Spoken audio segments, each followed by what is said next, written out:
left, we had a question from an audience member. So we're going to go back to Courtney, and Courtney's going to let us know what this question was. Yes, so our question is from Anaya. Anaya, what is your question? My question is, why are children afraid to talk to their parents about sex? Well, I believe parents don't make themselves available for conversation. Everything is, you don't do this, you do as I say, and they're not. And I'm not saying be friends with your children, but you have to establish a healthy communication that, Mom, Dad, I can talk to you about anything, and I want to talk to you about this, and we should be open to hearing what they have to say. Right. So before we left, I also said that even though the parents may not come to you, it's okay sometimes for the teen or young child or whoever it might, however old you might be, to go to the parent. Now, what would you say are some good ways for a teen to go to their parent to bring up the subject if their parents are not willing to do it? And should they? Well, honestly, I believe teens should go to their parents, and honestly, it's a couple ways you can go about it. Of course, you like the shock method. You can, Mom, Dad, let's talk about sex. Just get straight right to it. You get straight to it, or you can be strategic. What do you think about sex? What do you think about teenagers engaging in sex? And what advice would you give me? I just think healthy communication is key, and not being afraid of your parents.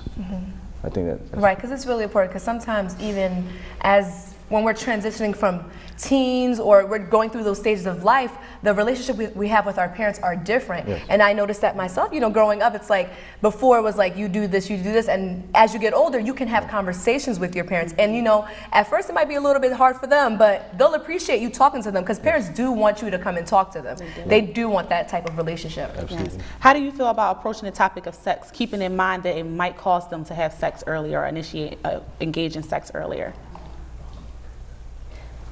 I don't really believe that having that talk, I think it's best to be informed instead of like turning a blind eye and not knowing what's going on. I would rather inform my child, have them know, not necessarily ins and outs, but at least the basic information, and not have them ignorant about it. Okay. You turn around, and I've heard the stupidest things that kids think about sex. Well, if I have sex on my period, I can't get pregnant. Stuff like that. It's not true. So you have a talk with your parents. I don't necessarily think it's going to make that child have sex. How about you, LaRon? Do you think that some people do believe that if you have the talk, then all of a sudden you're pushing them towards having sex? Well, I think it's like I'm kind of torn between the issue, because I think if you throw too much at a teen, it's maybe difficult to process, but I believe if you bring things in increments, as I was saying with my daughters, it's certain things, because like 10 and 7, and ironically, my daughter was watching this show called, I think it's Cyberbullying or something like that, some movie, but some girl called another girl a whore on the movie, and she said, "Daddy, what's a whore?" So as I said previously, I said, my children let me know when it's time to see that's a teaching moment right there. I explained to her the negative connotations behind that word, and then now it opens the door for more communication on the issue. Right. It's important to know those teaching moments. It's very important to see that. All right, so now we're going to throw it back to Courtney, who's going to have some more studio audience questions. Well, yes, actually, I have a question. So we're talking about communication and how it's very key, especially when talking about this issue. Now, we're talking about actually engaging in sexual acts. Now, what about when it comes to sexual orientation and identity? How do you think a child and a parent can have that communication about if they're feeling some type of way about their sexual orientation and it being different? I just think it's best for a parent to just instill in them at a young age that it's okay to be who you are.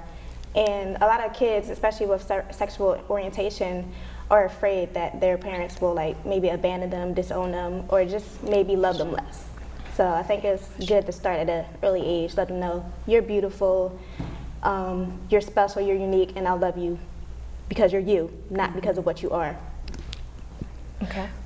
All right, so it's good to definitely have that talk in what we were mentioning. So what would be something key that for that young person debating whether they should have that talk with their parent, what should their first steps initially be when bringing it up? So that is not negative if their parents have told them that they don't want to have sex, or you shouldn't be having sex, I don't want you to get pregnant, or anything like that. Difficult, huh? It's difficult, but I was trying to process the question. Can you rephrase Can you kind of it? repeat that question, Yeah, Courtney? rephrase it. So if a kid is in the like pre-contemplation stages of, okay, I really need to have this talk with my parents because I know what I'm hearing from my friends isn't true, but I'm still not yet comfortable, what is a first step or kind of like the first key in bringing up that conversation, especially if they already know that their parent has been very adamant about them. We don't want you to have sex. I don't want you to bring home no babies. That type of conversation is what they've already been having at home. Okay. Again, I think it comes to, you know, sometimes, and I'm not bashing any parents or anything, but I think it has to do with the early stages. Because when you try to throw some things during the teenage years, it's a lot to process, again.